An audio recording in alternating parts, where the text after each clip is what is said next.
गांव में श्यामलाल नाम का एक किसान अपनी पत्नी और 3 लड़कों के साथ रहता था।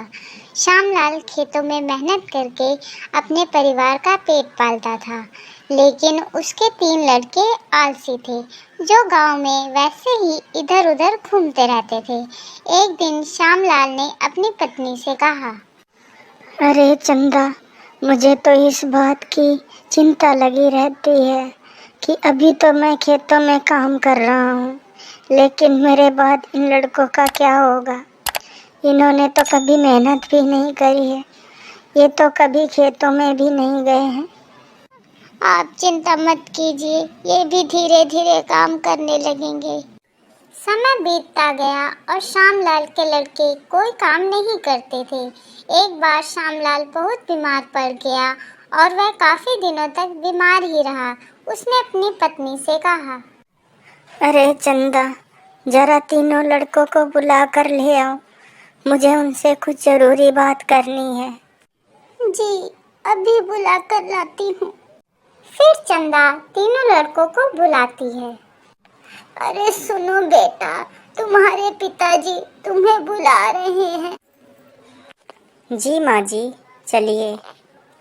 फिर वह तीनों लड़के पिता के पास आ जाते हैं। जी पिताजी, आपने हमें बुलाया, बोलिए क्या बात है। सुनो बेटा, मुझे लगता है कि अब मैं ज़्यादा दिनों तक जीवित नहीं रहूँगा, इसीलिए बेटा मैं तुम लोगों को बताना चाहता हूँ कि मैंने अपने जीवन भर का कमाया हुआ धन अपने खेत के नीचे दबा रखा है। मेरे बाद तुम उसमें से खजाना निकाल कर आपस में बांट लेना। श्यामलाल की यह बात सुनकर तीनों लड़के खुश हो गए। कुछ समय बाद श्यामलाल की मृत्यु हो गई।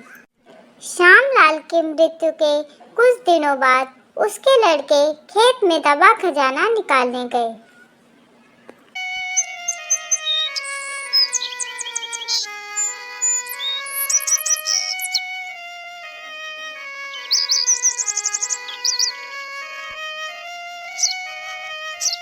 उन्होंने सुबह से लेकर शाम तक सारा खेत खोद डाला, लेकिन उनको कोई भी खजाना नजर नहीं आया।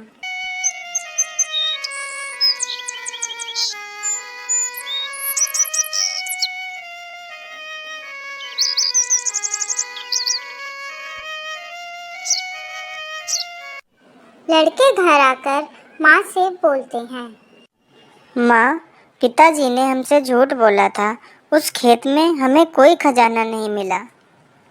तुम्हारे पिताजी ने जीवन में यही घर और खेत ही कमाया है, लेकिन अब तुमने खेत खोद ही दिया है, तो उसमें बीज भी बो दो। ठीक है माँ जी, जैसा आप सही समझें। लड़कों ने माँ के कहे अनुसार खेत में बीज बो दिए और खेत की देखरेख करते रहे।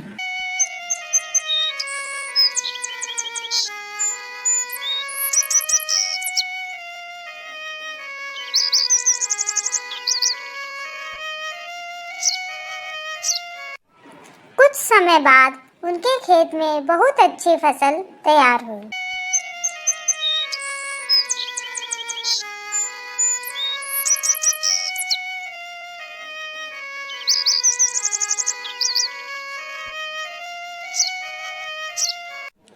फिर वह उस फसल को काटकर बाजार बेचने गए। फसल बेचकर उन्हें बहुत अच्छा मुनाफा हुआ, जिसे लेकर वह अपनी माँ के पास पहुँचे। ये लो माँ, ये पैसा हमने फसल बेचकर कमाया है।